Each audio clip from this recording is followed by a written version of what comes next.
हुआ नजर आएगा?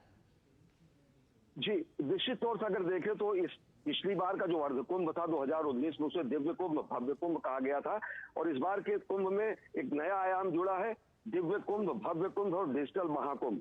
डिजिटल महाकुंभ के तहत आप देखिए प्रधानमंत्री नरेंद्र मोदी एक ऐप का भी लोकार्पण करेंगे, चैटबॉक्स का भी लोकार्पण करेंगे, और साथ ही साथ जो अलग अलग सुविधाएं हैं किस तरीके से उनको समेकित करके एक नया स्वरूप प्रदान किया गया है कि चाहे वो परिवहन की सुविधा हो, चाहे वो संस्थानों की सुविधा हो, चाहे वो मेले क्षेत्र में आवागमन की सुविधा हो, चाहे वो रेल की कनेक्टिविटी हो, चाहे अन्य कनेक्टिविटी हो, इन सबको कहीं ना कहीं एक नए तरीके से डिजिटल स्वरूप प्रदान किया गया है।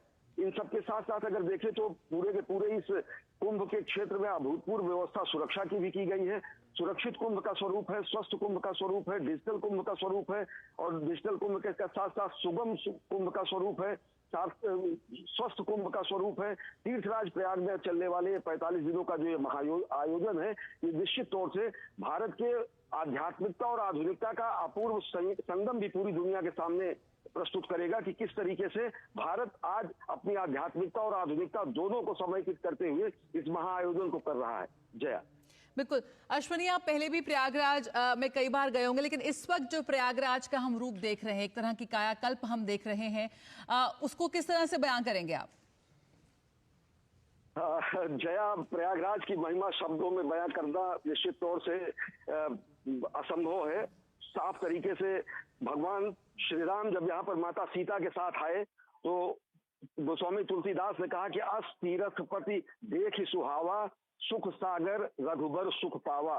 भगवान जो कि सुख के सागर माने जाते हैं, भगवान को भी सुख की अनुभूति हुई जब वो तीर्थ पथ आते हैं, तीर्थराज प्रयाग आते हैं। तीर्थराज प्रयाग में माता जानकी के साथ वो भरद्वाज ऋषि से मिलते हैं, और भरद्वाज ऋषि से मिलने के बाद अक्षयवट के नीचे वो रात्रि विश्राम करते हैं और वनगमन करते हैं। तो निश्चित तौर से तीर्थराज प्रयाग की महिमा को तो शब्दों में बयां करना असंभव ही है। लेकिन अलग अलग पुराणों की अगर बात करें, अलग अलग वेदों की बात करें, तो वेदों में, पुराणों में सब जगह ये तीर्थराज की महिमा पूरी तरीके से भरे पड़े हैं पुराण और वेद हमारे।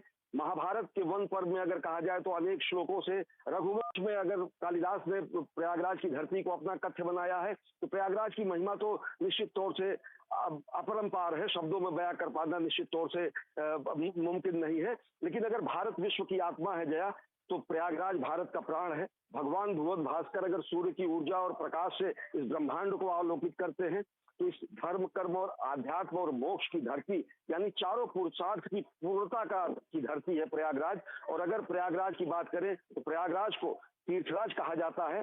संस्कृत में एक श्लोक में कहा गया है कि ग्रहाणाम च यथा सूर्य, लक्षणाम च यथा शशि, तीर्थानाम उत्तमम तीर्थम प्रयागाख्यम उत्तमम। अगर ग्रहों में सूर्यों की कल्पना की जाती है, नक्षत्रों में शशि की कल्पना, चंद्रमा की, तीर्थों में अगर सर्वोत्तम तीर्थ है वो तीर्थराज प्रयाग है। तो प्रयाग प्रशस्ति हरिशेन ने लिखा, प्रयाग प्रशस्ति यहाँ कर अनेक अनेक मनीषियों ने लिखा, अनेक अनेक विद्वानों ने लिखा, आचार्यों ने लिखा, गुरुओं ने लिखा। और सबसे बड़ी बात अगर देखें तो प्रयागराज वो धरती है जहाँ पर धर्म का, कर्म का और वैराग्य का, तीनों का